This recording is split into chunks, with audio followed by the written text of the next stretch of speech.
Welcome back to LEGO by the Book. I am Captain Xavier, and today I'm going to be building set 10320, Eldorado Fortress.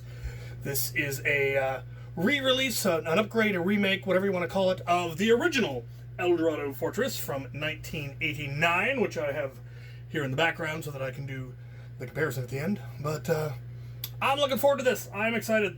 The original one was one that I wanted as a kid so bad and didn't get it until much later in life in a collection buyout. And so when this one was announced, I was super excited, and we went and picked it up the day it was released, which was actually on our way to Afterworlds. So we had 3 of these in the car with us while we were hunting the Alien Queen thing. Anyway, no more to do. I'm gonna build it. I'm excited. Let's do this.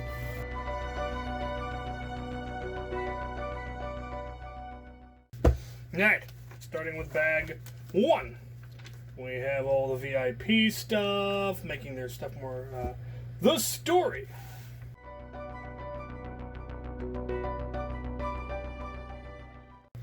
We start with our first set of minis. We have one of the Imperial Guards, looks like an officer type, hat with the hair, which is super cool. A lady pirate. There was a traditionally lady pirate with a red corset. Now it looks more like a red vest, much more comfortable and practical.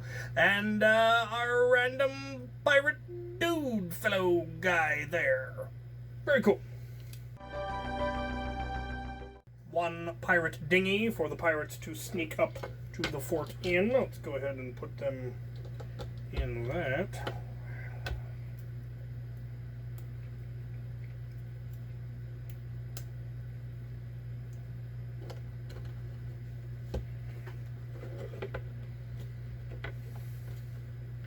Row, ya bilge rat, row. Here we have our first kind of comparison. Darker brown boat. I don't know that I had any in darker brown. We have our flag. And the old one came with the captain. And blue pants instead of green. Little differences. Cool stuff.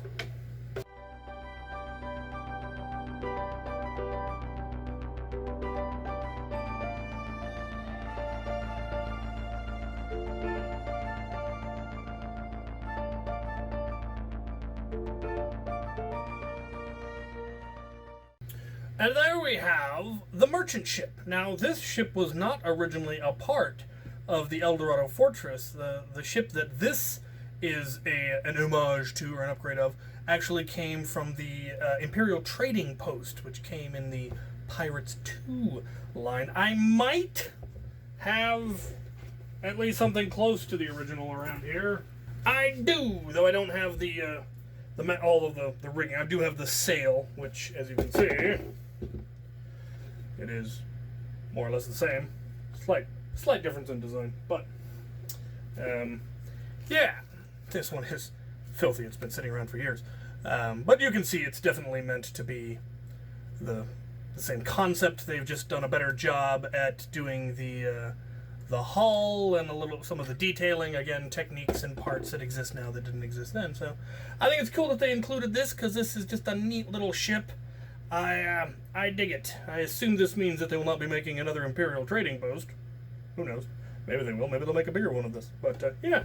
Pretty cool that they included that. On to the next book. Oh. We have the usual... Well, actually, perhaps not the usual. Slightly better than usual plethora of spare parts. Spare feathers in the old design, a pair of red epaulets, that's pretty nice. Spare weapon, but a spare rope, and then the usual little pieces that we would expect to see, so super cool.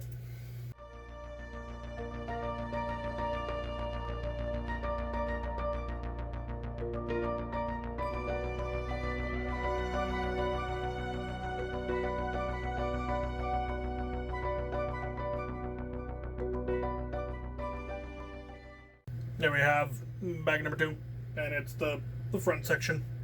And there are some very cool callbacks to the original design, and some that don't seem necessary, but they did them anyway because why not? And I'll talk about those a little later. Usual plethora of spare parts. And we're on to the next bag.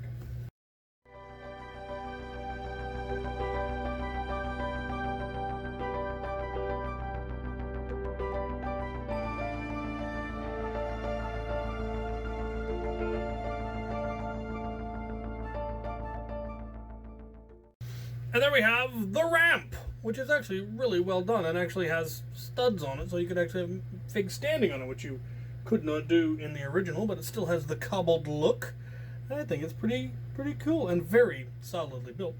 We have, the beginnings of a little cave on the inside with a little bucket of treasure, those new crown coins. It did come with one spare. And of course, the usual plethora of spare parts, including enough spare parts to build a whole extra torch. At first I wondered if maybe there was just, I'd missed a torch, but no, it's just spare parts, so cool.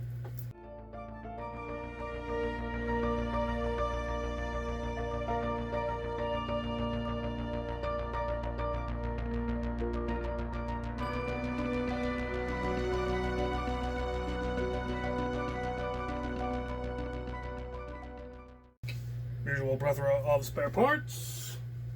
I should get a cup started for them.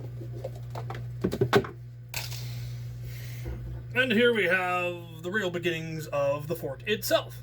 And again, there are striking similarities between it and the original. Little details, like the fact that there's a little slope here rather than a crenellation. That was something the original had. And the openings in the wall and the design of the turret, which in this case also has wheels and can come off easily if you wanted to move it somewhere else, which is pretty nifty. And that's not something the original had. We've got cages up here, barred doors instead of a solid door, which is, yeah, an odd choice, especially since they made it brown as opposed to, black, which would have looked like iron or gray or something. Anyway, yeah, coming together. I'm digging it. Let's keep going.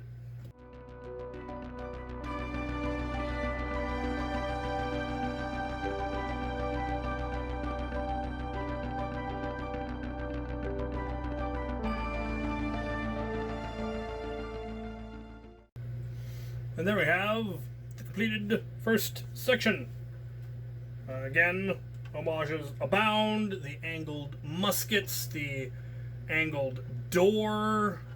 We have the Admiral's office up there with a table and a ink pot, and we've got another cannon on top. This one is on a swivel and doesn't come free of its base because it's on the top. How would that even work? Usual plethora of spare parts, including gold epaulets, white feathers, and a musket. We actually do have a spot for the musket, so I'm just going to go ahead and put the musket right there. Very nice. I believe I had an extra sword from earlier. I shall put it on there as well. So we have our parapets with extra weapons. We've got extra weapons by the gate. We've got a stove. Good stuff. All right. Let's move on to a whole nother segment. I believe we are done with this book. Hurrah! On to the next book. We have our first infantryman.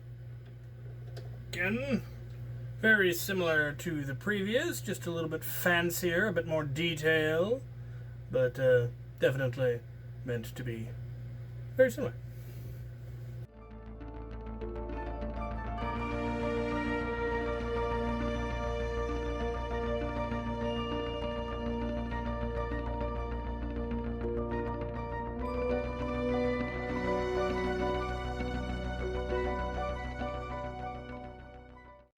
The usual plethora of spare parts, including another whole extra torch. And here we have a little tower with a cannon that I wasn't expecting, because you can't actually see it on the front of the box, and there were only the two cannons in the original. So that's interesting. Where exactly does this go? No, we don't know yet. Well, all right. I shall set it aside and carry on.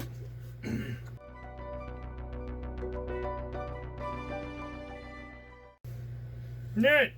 We have two more figs, another officer and another infantry. And a stinky. Also, the previous page had a parrot. A parrot on the tower there, and there was no parrot in the original, so we've got more animals now.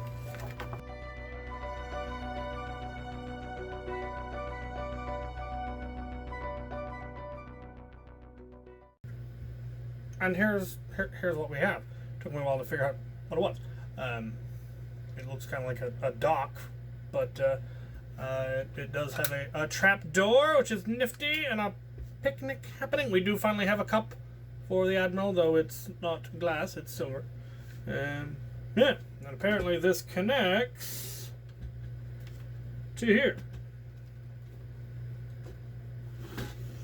Just so. I'm kind of dubious how this is going to all come together. I'm excited to find out. Usual plethora of spare parts. We got an extra cup, an extra musket, and I don't actually have anywhere to put it, so it'll just go with the extras.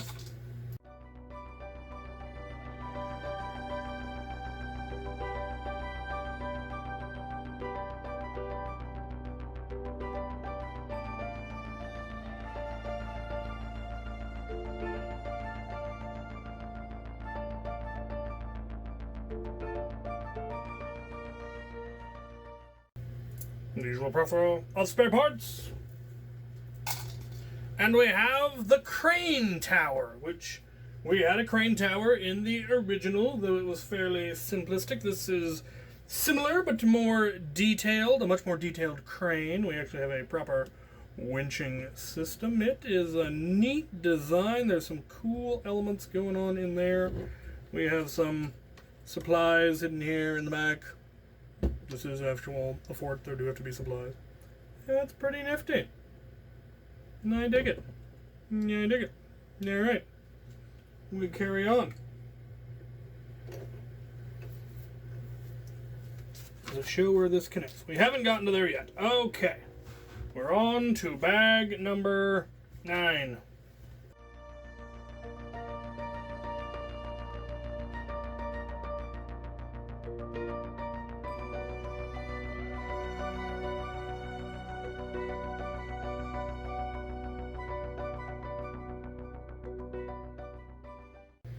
On to the final bags. We have the usual plethora of spare parts, and we have a bit of mountain.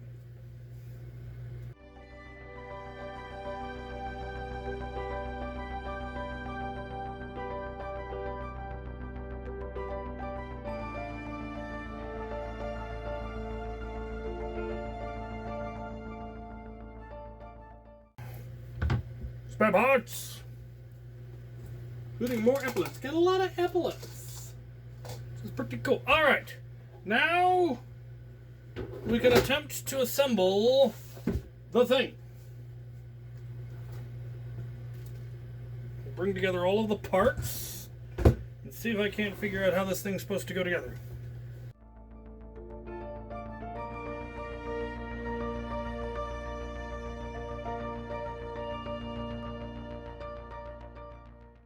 See if I can get them both on screen at the same time here. There we go. So here we have the original and the new. And yeah, you can definitely see it is very clearly an homage. Very similar shapes. Torches, cannons, crane, the tower, all those things are in more or less the exact same place. That's a weird design. I'm gonna have a look at that. This one had a grate that could be opened up, and then there was kind of a dungeony thing down there. There was, of course, the brig here. We had our tiltable cannons, but there really wasn't as much going on underneath because the base was printed. You know, it's just a big plastic shell. So there wasn't as much you could do with it. It didn't have the modularity. Some of the things that I noticed are weirdly similar. There's this Technic beam that is connecting the dock there, and they did that exact same thing on this one. There is a Technic beam down there, but there's absolutely no reason for it here. There was a structural reason for it on the original, But on the new one, there was really no structural need for it. But they did it anyway, and I assume out of homage, which is cool. I appreciate that. They did a lot of the same. Like here we had printed brickwork, and here they did it using brick, using 1x2 rounded plates, and then 1x1 rounds as well. And it gives a similar look and feel. The same thing, they did the window up here in brick rather than the print, and it's a very similar shape in many ways. So all of that is very cool. Now we can take a look at the new one and some of the things that it has that the other one doesn't. One, it's very modular. It is a lot larger. Well, not, and I don't mean physical, I mean part count. This thing has 2,000 more parts than the original. The fact that the whole base had to be built out of brick as opposed to one big base plate obviously is where those 2,000 bricks are. There also aren't as many wall panels on this one. There are a couple wall panels, but there aren't nearly as many wall panels. And there are a lot more hidden features that are really very cool that we can take a look at. So the whole thing opens up as we saw. If I can get it to. There are more trees. This one comes with 3 trees as opposed to 1 for those of you that like trees. Come on. I'm not even sure how to get this thing apart now. There we go. So it all opens up, and we have all these various modules, and you can rearrange them in various ways. One way that they show it being arranged is in a line, and in fact, various parts line up very nicely when you do this. And then you can take this mid-section here and turn it into a dock over here. And you get this great big long setup. And you can kind of achieve this with, if you get all of the original sets, so Broadside's Brig and Lagoon Lockup, and you put them all side by side. What's the tower? I should know. No, I can't think of it.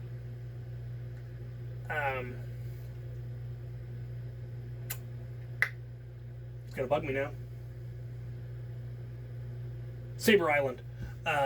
If you get all of them, you could kind of set up something similar to this, and a little bit more, really. But let's look at some of the neat features. There is a trap door on the dock. There's a little tab, toggle it, and a person plummets.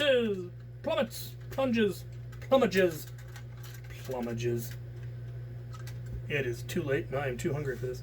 All right, so that's there. You can't reach that knob though when it's part of the main part. Interesting that there is water underneath the fort too. What did we have on this little section where we had a little bit of tower and another cannon? We've got a wine cellar. I'm not sure how you're actually supposed to get down to. Yeah, I can figure that out.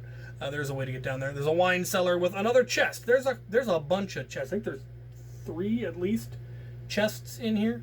A bunch of barrels. It's dripping wine. They even showed dripping wine. That's pretty nifty. As I mentioned, you get a parrot, which you didn't get before.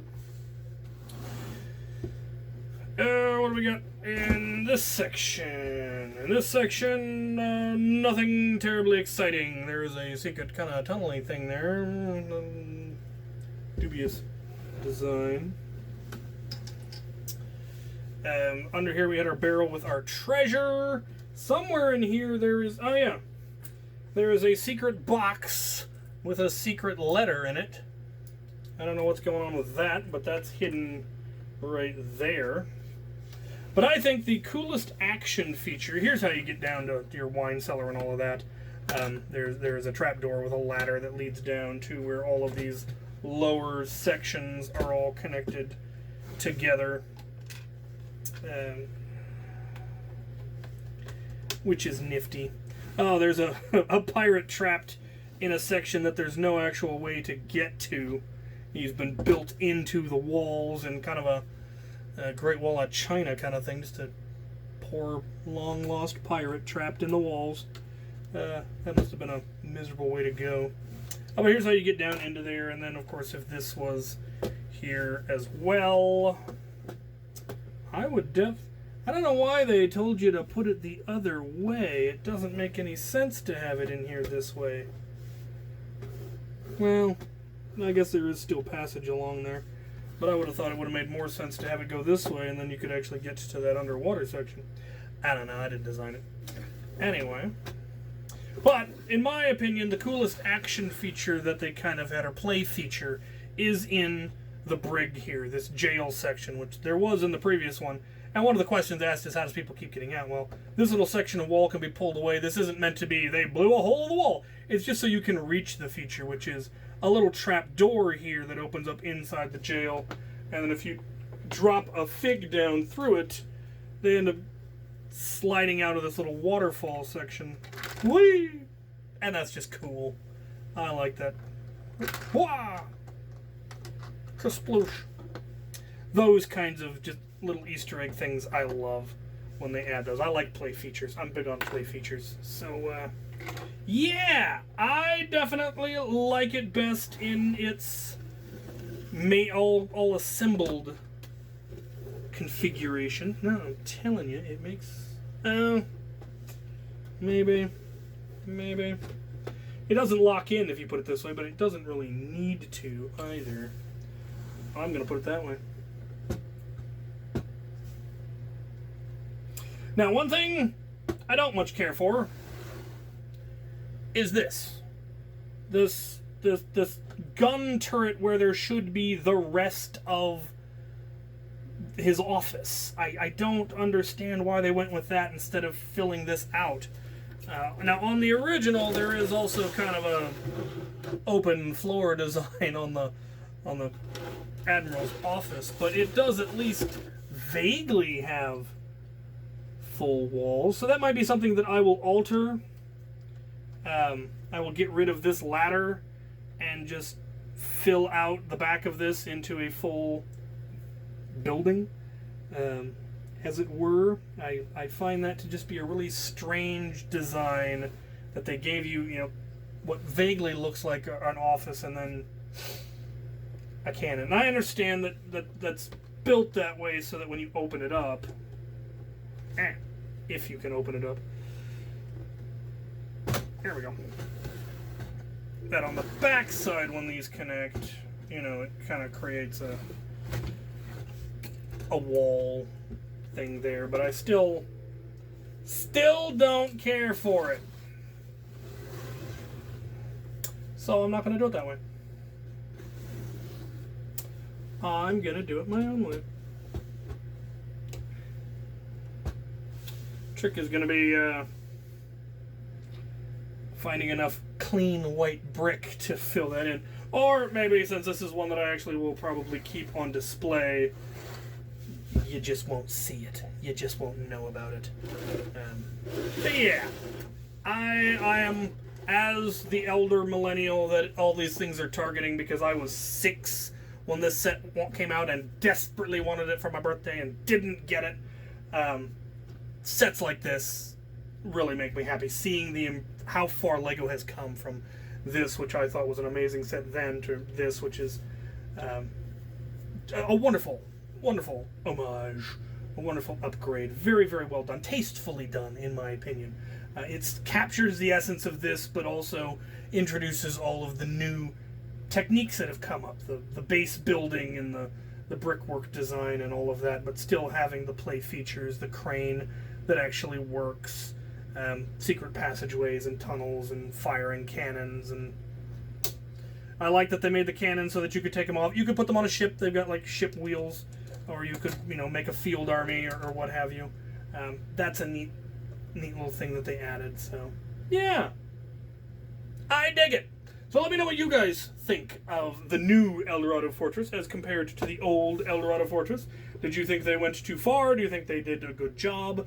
What are your thoughts on the trend of exploiting our love for nostalgia and our joy for these particular old sets? Let me know in the comments. Thank you for watching.